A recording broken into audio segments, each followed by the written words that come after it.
ایسی پوری کرنے دی جائے. ٹھیک. بہرحال پانچویں چیز جو گناہ ہے جس کو ہم نے معمولی سمجھ لیا، جو پانچویں کیٹیگری آج کی میری، وہ میاں بیوی کے تعلقات کے بارے میں، کہ میاں بیوی کے تعلقات میں کچھ ایسے اعمال ہیں جن اعمال کو ہم معمولی سمجھتے ہیں، جو سنگین شریعت میں جرم ہے.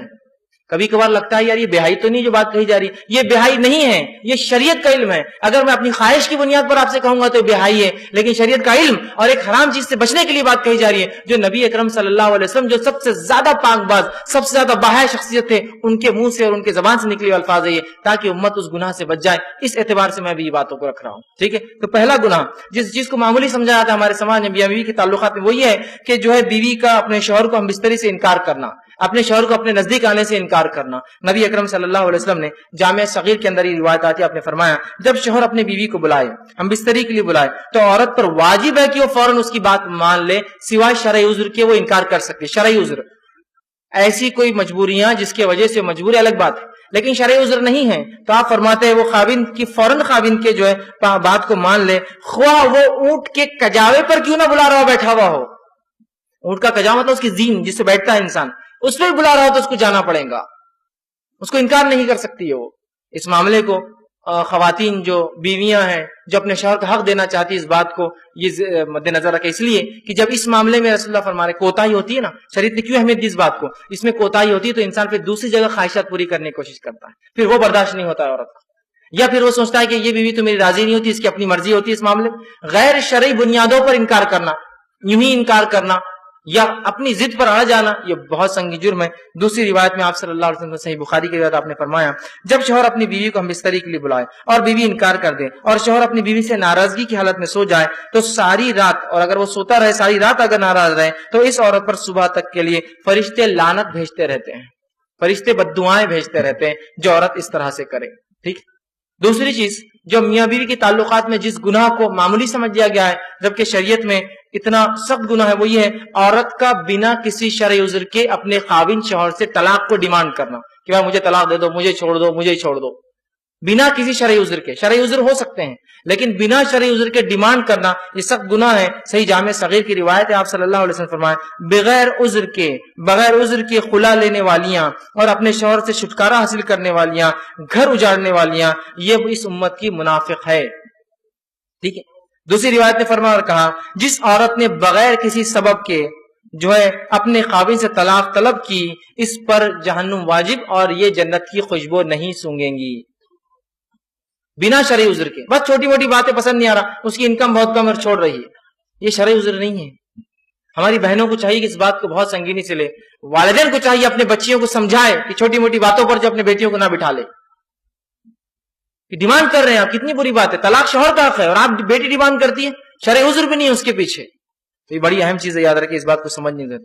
تیسرا گناہ جو میاں بیوی کے تعلقات میں ہوتا ہے اس کو معمولی سمجھ لیا گیا ہے اور اس کے تعلق سے اتنی سخت وعید ہے حدیث میں کہ جس کی کوئی انتہا نہیں، وہ ہے حالت حیض کے اندر بیوی سے ہم بستری کرنا یا ایسی جگہ پہ ہم بستری کرنا جو غیر فطری ہے پیچھے کے حصے میں.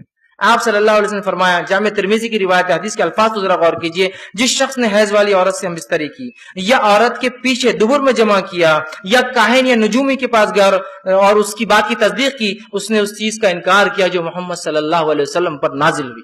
وہ ایک شریعت کا منکر ہے، اس شریعت کا اس نے انکار کیا جس نے وہ عمل کیا. اس کے لیے کفارہ شریعت نے باندھا ہے، بہت سخت جرم ہے، لیکن لوگ اس کو سمجھ ہی نہیں پا رہے یا یہ تعلیم شاید حاصل کر ہی نہیں رہے، اس بات کو سمجھ ہی نہیں رہے کہ نکاح جب کریں تو اس سے پہلے اس کے تعلق سے، اس کے آداب، اس کے تعلق سے تمام معاملات کو سیکھا جائے. دنیا کی تمام چیزوں کے اندر ٹریننگ پروگرامز ہوتے ہیں، سب چیزوں کو سیکھا جا رہا ہے، لیکن شریعت کے مطابق کوئی چیز ہو تو وہاں ہم کو شرم آ رہی ہے، وہاں سیکھنے میں شرم آتی ہے. دنیا کی بیاہی میں ہم کو شرم نہیں آتی. ہمارے بچے 11ویں 12ویں کے اندر جاتے ہیں، سائنس پڑھتے ہیں جس کے اندر عورت اور مرد کے جو ہے اعضاؤں کے اور تفصیلات پورے جسم کی تعلیم ہوتی ہے، وہ پڑھانا تو منظور ہے، لیکن بچے کو یہ سکھانا کہ شریعت تمہاری اور ہماری شریعت مطہرہ کیا سکھاتی ہے ہمارے بچوں، وہ ہم کو جو ہے بے شرمی بے حیائی، اور جو بولتا ہے وہ بے شرم آدمی ہے، وہ بے حیا ہے، اس کو عقل نہیں ہے، اس کو شرم اس کو ہے. بے شرم تو وہ ہے جو ان باتوں کو نہ بتانے کی وجہ سے امت کے اندر یہ باتیں پھیل رہی ہے، یہ برائیاں پھیل رہی ہے.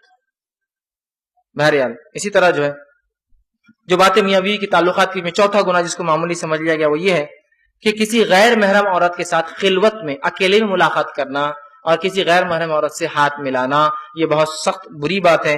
نبی اکرم صلی اللہ علیہ وسلم فرماتے ہیں اس کے تعلق سے آپ نے فرمایا، ترمذی کی روایت ہے، جب بھی کوئی آدمی کسی غیر محرم عورت کے ساتھ تنہائی میں ملتا ہے تو وہ 2 نہیں تیسرا ان میں شیطان ہوتا ہے، 3 ہو جاتے ہیں۔ اور میری بات یاد رکھیے، جب بھی بارود اور آگ، چاہے کتنے بھی اچھے دوست ہو، بارود اور آگ ملتے ہیں دھماکہ ہونا ہی ہے، چاہے کتنے اچھے دوست ہو۔ آگ بھی بول رہی میں اچھی دوست ہوں تمہاری، بارود بول رہا بہت اچھا دوست ہوں، لیکن جب ملیں گے تو سوائے دھماکے کے کچھ نہیں ہو سکتا۔ انٹینسٹی زیادہ کم ہوں گی لیکن دھماکہ ضرور ہوگا۔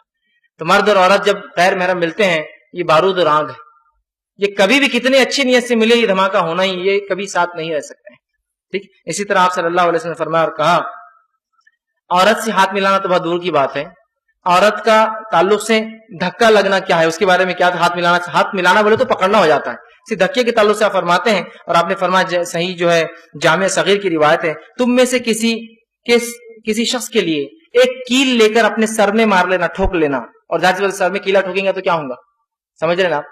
سر میں کیل لے کر ٹھوک لینا زیادہ بہتر ہے اس سے کہ کسی غیر محرم کو چھوئے، دھکا لگائے۔ کیل لے کے ٹھوک لینا زیادہ بہتر ہے بنسبت اس کے کسی غیر محرم کو دھکا لگے۔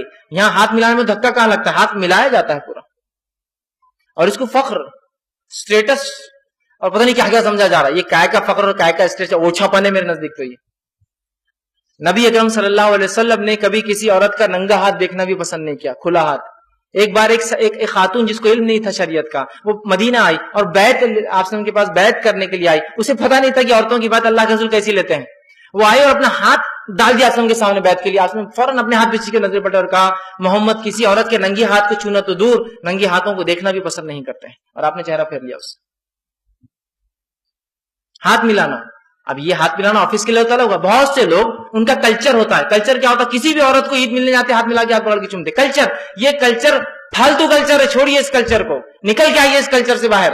یہ شریعت نہیں ہے، جو شریعت محمد یہ کہہ رہی ہے کیلا ٹھوکنا افضل ہے سر میں، ہاتھ دھکا لگنے سے۔ کیسے وہ اجازت دیں گا کہ آپ کلچر کے نام پر جو کسی عورت کا ہاتھ پکڑے؟ نہیں، ہاں پر سماج میں چلتا ہے، کلچر ہے ہمارا کہ کسی بھی عورت کا ہاتھ پکڑ کے ہم چومتی عید کے دن خوشی میں چومتے۔ یہ کلچر شریعت نہیں ہے، اس کو نکالنا ہوگا ہم کو اپنی زندگیوں سے، ورنہ پھر ہم ان لوگوں کو روک نہیں سکتے ہاتھ ملانے سے، اس لیے کہ آپ بھی تو کلچر کے نام پہ ایک عمل کر رہے ہیں، ٹھیک۔ اسی طرح جو ہے چھٹی چیز، جو گناہ جس کو معمولی سمجھ لیا ہم نے اپنے سماج میں کرنا، جو کہ شریعت کے نزدیک حرام ہے، سب گناہ ہے، وہ یہ ہے جو ہے معاملات اور تجارت